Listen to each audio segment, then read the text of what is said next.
Look down at your stomach right now. What do you see? Is it a flabby layer hanging over your belt?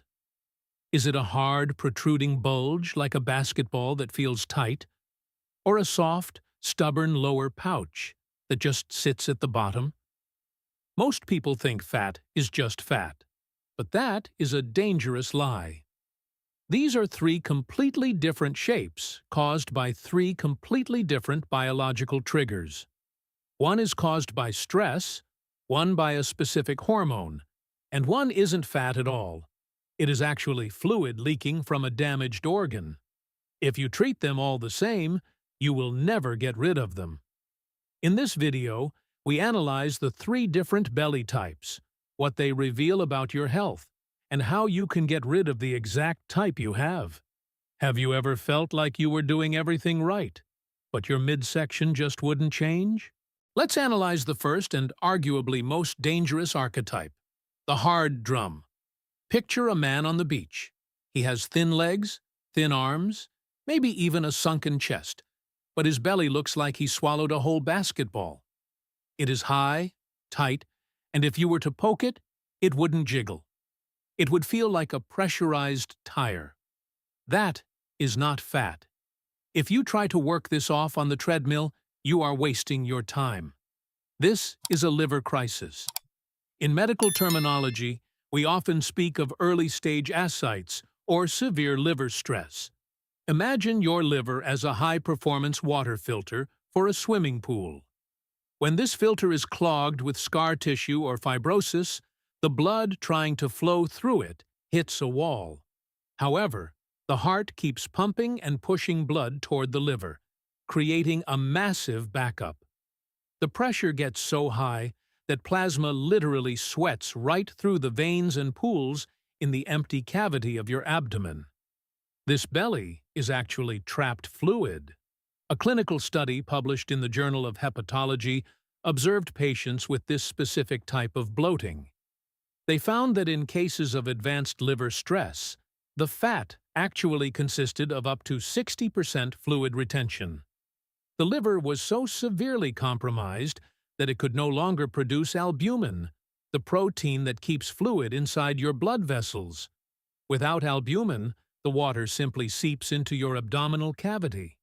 If you have the hard drum, your liver is screaming for room to breathe. You don't need a diet. You need a liver rehabilitation program. The prognosis here depends entirely on speed. You must stop the damage immediately. First, eliminate the solvent. Alcohol is a solvent. It dissolves the lipid membranes of your cells. If you have a hard belly, alcohol is non-negotiable. It has to go. But just as dangerous is high fructose corn syrup. Fructose bypasses every cell in your body and goes straight to the liver to be metabolized. It is like alcohol without the buzz. Cut it out. Second, you need the TUDCA flush. There is a special bile salt called TUDCA that is a miracle for a congested liver. TUDCA thins your bile. Imagine trying to suck mud through a straw compared to sucking water. TUDCA turns the mud into water, allowing the liver to flush out the toxins causing the inflammation. Third, look for the vitamin E complex. You don't want the synthetic stuff from the pharmacy. You need the entire vitamin E family, especially tocotrienols. These act like fire extinguishers for fibrosis and scar tissue. In clinical trials, tocotrienols have shown the ability to halt the progression of liver scarring and effectively seal the leaks in the pipes. Let's switch gears. You look in the mirror and see a low-hanging pouch. It is soft, spongy, and sits right above the belt line. It feels different. It is not a hard drum. It is like a layer of protective bubble wrap. You see this frequently in women, but modern men are also developing it at an alarming rate. This is the fingerprint of estrogen dominance. Don't tune out now if you are a man. In our modern world, we are swimming in a chemical soup that mimics estrogen. This specific type of fat is subcutaneous, meaning it sits right under the skin. It is not the visceral fat that kills you quickly. It is the stubborn fat that refuses to leave. The more belly fat you have, the more estrogen you produce. The more estrogen you produce, the more your body signals to store fat in the lower hips and belly. It is a self-perpetuating feedback loop from hell. Have you ever considered that the very containers you use for your healthy meals might be working against you? Here is the variable no one talks about: the plastic connection. You could be eating clean, but if you drink water from hot plastic bottles, you are dosing yourself with xenoestrogens. These are synthetic chemicals that attach to your estrogen receptors and scream, "Get fat." A study analyzing endocrine disruptors found that the average person consumes a credit card's worth of microplastics every week. Your hormonal shield belly is basically a storage room for these toxins. To break down this shield, we need to take out the out-of-control factory manager. We need an aromatase inhibitor. Medications do this, but they come with severe side effects. Nature has given us a solution: the heavyweights among cruciferous vegetables. Broccoli, Brussels sprouts, and kale contain a compound called indole-3-carbinol, which breaks down into DM in your stomach. DM acts like a traffic cop for estrogen. It takes the dangerous, potent estrogen and redirects it down a harmless pathway to be excreted.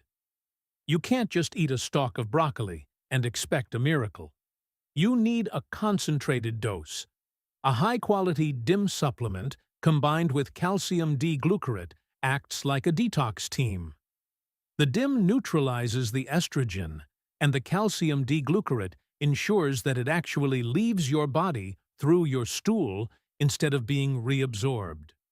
And for the sake of your health, stop heating your food in plastic containers. Switch to glass. When you microwave plastic, you are literally cooking belly fat onto your body. Type 3 is the sagging belly. This is visceral fat.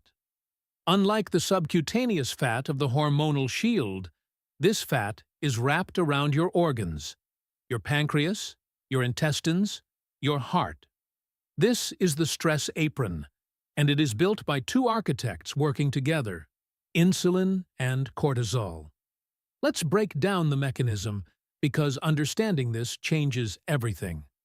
Cortisol is your survival hormone. In the wild, when a tiger was chasing you, cortisol levels spiked to give you the energy to run away. Today, the tiger is your mortgage, your boss, and highway traffic. Your body doesn't know the difference. It stays in fight or flight mode 24/7. When cortisol is chronically high, it does something terrifying. Imagine you have a house, your muscles, and you have cash in the bank: sugar, glycogen. Cortisol ignores the cash.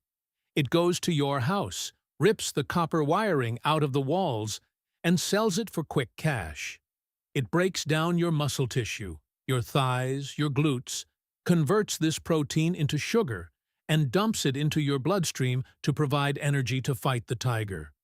But you aren't running. You are sitting in an office chair. So now your blood sugar skyrockets. Your pancreas senses this flood of sugar and screams, "Emergency!" It pumps out insulin. The job of insulin is to store energy. Since you aren't moving, the insulin takes this sugar, which used to be your muscle, and stores it as visceral fat, right in the safest place it knows: the center of your body. You are literally dissolving your muscles to build a belly. A study conducted by the University of Chicago highlighted this reality. They took healthy young men and restricted their sleep to just 4 hours a night for only 1 week. In that short time, their ability to process glucose dropped by 40%. They became pre-diabetic in 7 days. Their cortisol levels remained elevated well into the evening, preventing fat burning. This confirms what we know: if you don't sleep, you won't get rid of the stress apron. How do we break down the apron? Most people try high-intensity interval training, HIIT. They run until they throw up. That is a mistake. Intense training makes cortisol levels skyrocket.